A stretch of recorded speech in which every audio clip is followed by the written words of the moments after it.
La vie est intimement tissée avec les défis que nous rencontrons et le désir inné de les surmonter, constituant une quête ininterrompue du bonheur. La croyance est que si nous naviguons avec succès et résolvons tous les problèmes qui se manifestent dans nos vies, une existence idyllique nous attend, une vie caractérisée par la tranquillité et la joie, dépourvue des ombres de la souffrance. L'aspiration universelle est d'atteindre cet état de contentement perpétuel, car l'objectif ultime pour la plupart des individus est d'embrasser le bonheur. Pourtant, un examen critique de notre approche de cette quête révèle une faille fondamentale, une croyance égarée selon laquelle résoudre chaque préoccupation et défi est la panacée pour une vie épanouissante. Cette erreur conceptuelle découle de l'impossibilité inhérente d'éliminer toutes les sources potentielles d'inquiétude et de mécontentement. La nature dynamique de la vie garantit qu'à mesure qu'un ensemble de problèmes est résolu, de nouveaux défis émergent sans heurts, perpétuant le cycle des préoccupations. À première vue, la perspective d'une vie exempte de souffrance et saturée de bonheur peut sembler élogieuse, suscitant le scepticisme. Cependant, je vous assure, sur la base de mon expérience personnelle et de la sagesse des stoïciens, qu'un tel état n'est pas seulement plausible, mais aussi bien à la portée de chaque individu. Les stoïciens, des philosophes anciens renommés pour leur approche pragmatique de la vie, ont conçu une solution à ce problème complexe, une solution qui a personnellement transformé ma perspective et ma manière de vivre. Mon intention est que, en explorant les nuances de cette solution, elle suscite un impact transformateur similaire sur votre compréhension et, ultimement, votre expérience de la vie. Ce que je m'apprête à partager avec vous est le socle de la philosophie stoïcienne, un principe connu sous le nom de dichotomie du contrôle. Ce concept profond, une fois compris et adopté, a le potentiel de pénétrer chaque facette de votre existence. Il offre un cadre pour naviguer dans les complexités de la vie et sert de lumière pour guider dans la quête du bonheur. La dichotomie du contrôle n'est pas une simple abstraction philosophique, c'est plutôt un outil pratique qui peut être appliqué à absolument tout dans votre vie. En essence, la dichotomie du contrôle invite les individus à distinguer entre les éléments sous leur contrôle et ceux échappant à leur influence. Cette délimitation devient la boussole à travers laquelle on navigue les mers tumultueuses de l'existence. C'est une philosophie qui vous invite à choisir consciemment où investir vos énergies émotionnelles et mentales, favorisant une conscience discernante des limites de l'agence personnelle. Alors que nous nous lançons dans cette exploration de la dichotomie du contrôle, j'espère sincèrement que les idées profondes tirées de ce principe stoïcien vous permettront de naviguer le paysage toujours changeant de la vie avec une sagesse et une résilience renouvelées. L'essence de la dichotomie du contrôle réside dans la distinction entre les éléments sous notre contrôle et ceux échappant à notre influence. En contemplant comment intégrer ce principe dans votre vie, vous pourriez vous demander sur son application pratique. Ne craignez rien, car tout au long de cette vidéo, je plongerai dans les subtilités de la dichotomie du contrôle, dévoilant ses couches et offrant des exemples et des exercices tangibles.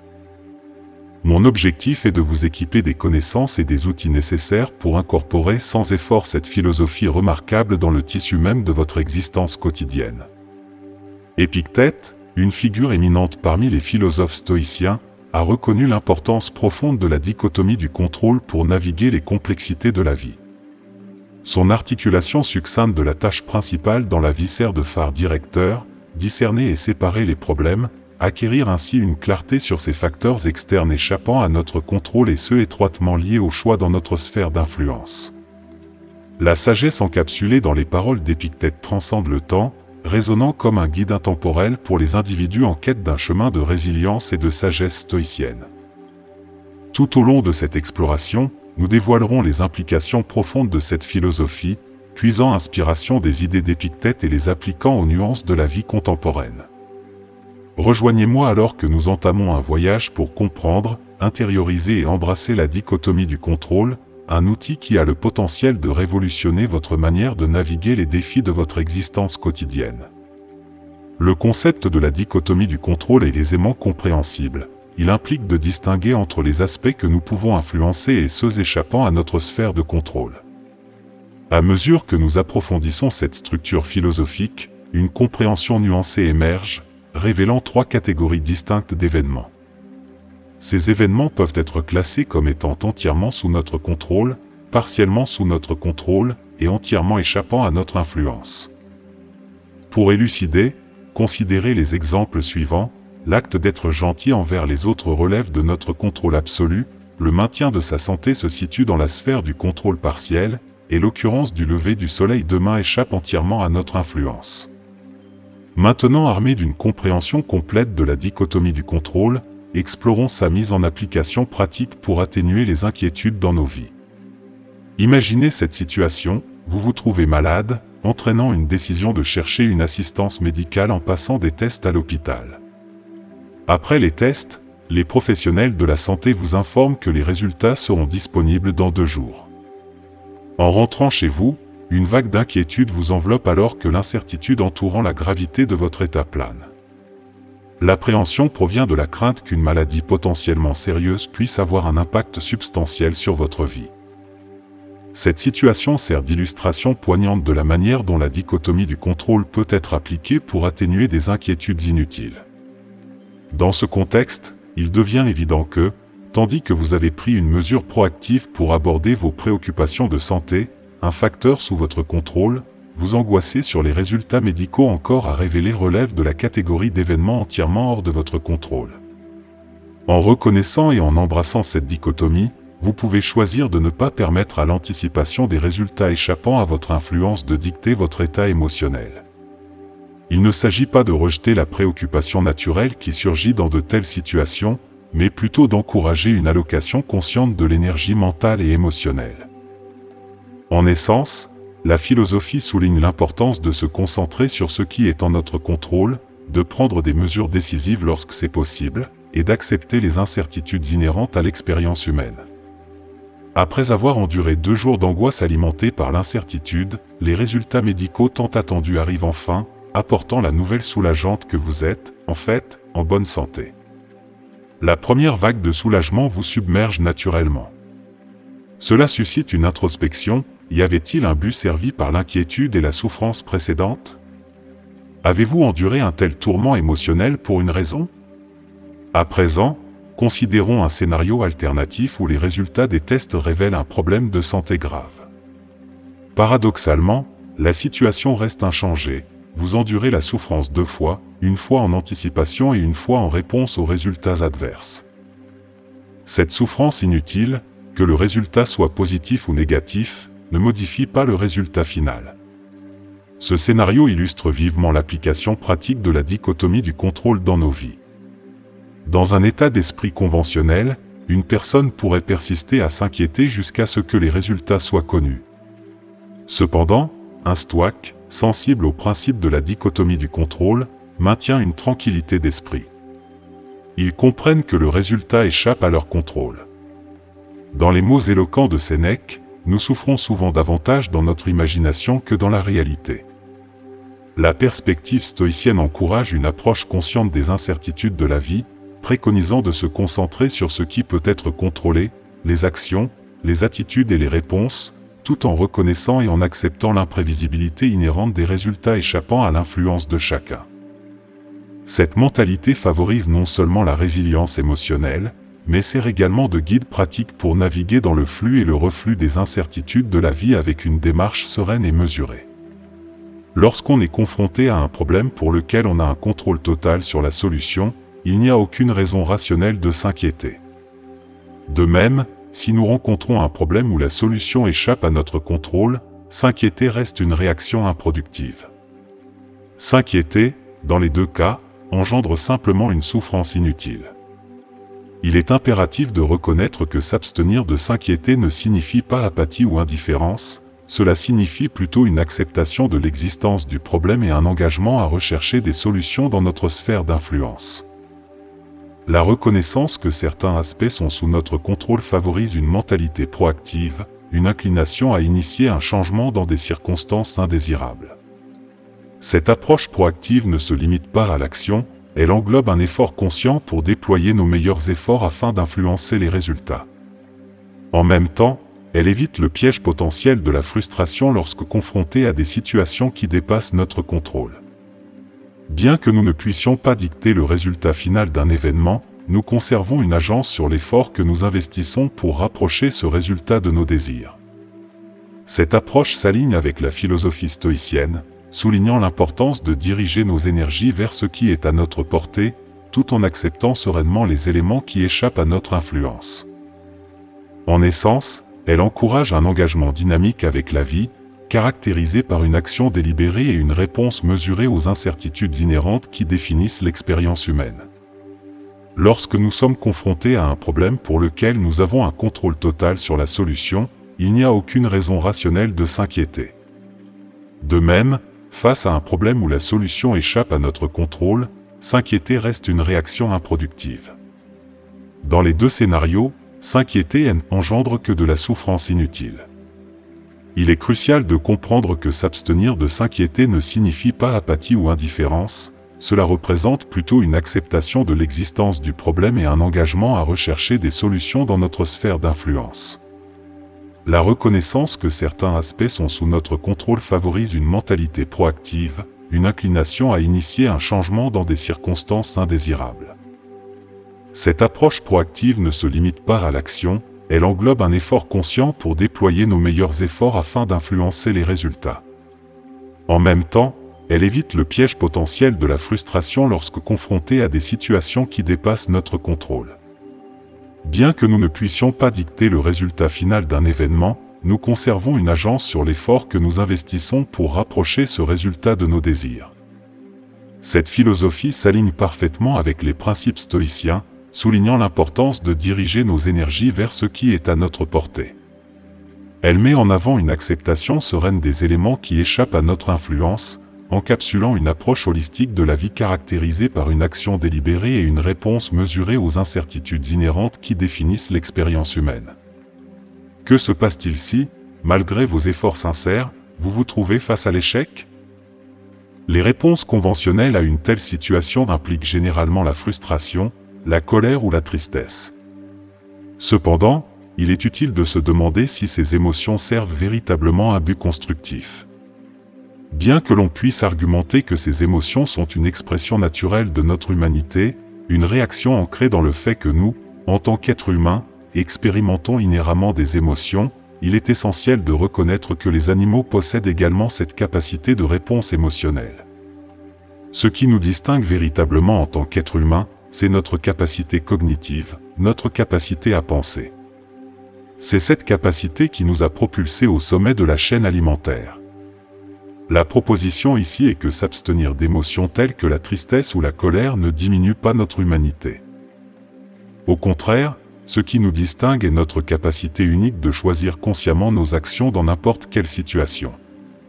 C'est un rappel de la dichotomie du contrôle, une compréhension que les événements passés sont immuables, rendant inutile la souffrance pour eux.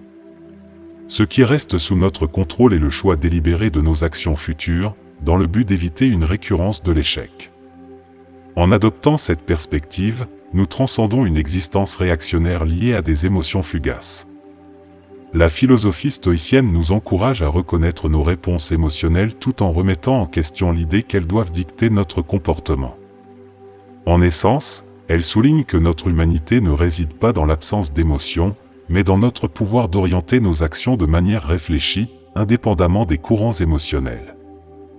Cette approche nuancée nous invite à faire face aux défis de la vie, armés de la sagesse de la dichotomie du contrôle, et à façonner nos réponses en vue de prévenir les revers futurs. Malgré l'accent stoïcien sur la prise de décision rationnelle et l'action intentionnelle, il reconnaissait l'inévitabilité d'une réponse émotionnelle initiale à toute situation donnée. Cette réaction émotionnelle initiale, réflexe et hors de contrôle immédiat, est appelée par les stoïciens protopassion. Pour illustrer, imaginez la situation où vous avez consacré des mois à une préparation rigoureuse pour un examen crucial, seulement pour tomber malade le jour du test, entraînant un échec. La réponse émotionnelle instinctive dans ce cas pourrait être de la colère ou de la frustration, une réaction compréhensible compte tenu des efforts investis et du facteur incontrôlable conduisant à l'échec. Cependant, la perspective stoïcienne soutient qu'après cette montée initiale d'émotions, un moment critique émerge. Il devient une question de choix personnel, céder au courant d'émotions négatives ou appliquer les principes de la dichotomie du contrôle. Bien que le contrôle immédiat de ces protopassions puisse être difficile, surtout dans les premiers stades, les stoïciens affirment qu'avec une pratique délibérée, la durée de ces réponses émotionnelles peut être progressivement raccourcie. Une fois qu'une compréhension profonde de la dichotomie du contrôle est acquise, il devient impératif d'utiliser activement ce cadre philosophique. L'objectif est de l'utiliser comme un outil transformateur face à des situations adverses. L'approche stoïcienne encourage les individus non seulement à naviguer judicieusement à travers leurs émotions, mais aussi à exploiter le pouvoir de cette compréhension pour recadrer les circonstances négatives en opportunités de croissance positive. C'est un appel à l'action, mettant au défi les individus de transcender la réponse émotionnelle immédiate et, à travers la sagesse stoïcienne, de façonner leur réaction ultérieure avec résilience, sagesse et une mentalité proactive. La vérité immuable est que ce qui s'est passé dans le passé ne peut pas être modifié, et nous, en tant qu'individus, n'avons aucun contrôle sur les événements historiques. Cependant, un domaine crucial dans notre domaine est la façon dont nous choisissons de réagir aux événements qui se sont déroulés. Cette capacité à façonner nos réactions peut être le facteur différenciateur entre le triomphe et l'échec, entre l'atteinte de l'excellence et le contentement de la médiocrité. Dans la philosophie stoïcienne, un adepte novice peut initialement utiliser la dichotomie du contrôle comme moyen d'éviter une souffrance inutile. La compréhension que certains aspects échappent à notre contrôle permet d'éviter un tourment émotionnel futile pour des événements déjà enclenchés. Cependant, la marque d'un stoïcien accompli réside dans sa capacité à transcender le simple évitement de la souffrance. Au lieu de cela, il utilise la dichotomie du contrôle comme un outil de profonde réflexion sur soi, un moyen d'apprendre de ses erreurs passées et un catalyseur pour l'amélioration personnelle. Alors qu'un stoïcien débutant peut appliquer cette philosophie pour atteindre la tranquillité face à des événements incontrôlables, un stoïcien expérimenté va plus loin. Il utilise la sagesse encapsulée dans la dichotomie du contrôle pour tirer des enseignements de leurs expériences, forgeant un chemin vers une croissance continue et une auto-amélioration. Cette transition de l'évitement de la souffrance à une participation active et transformative aux défis de la vie caractérise l'évolution d'un pratiquant stoïcien du novice à l'expert.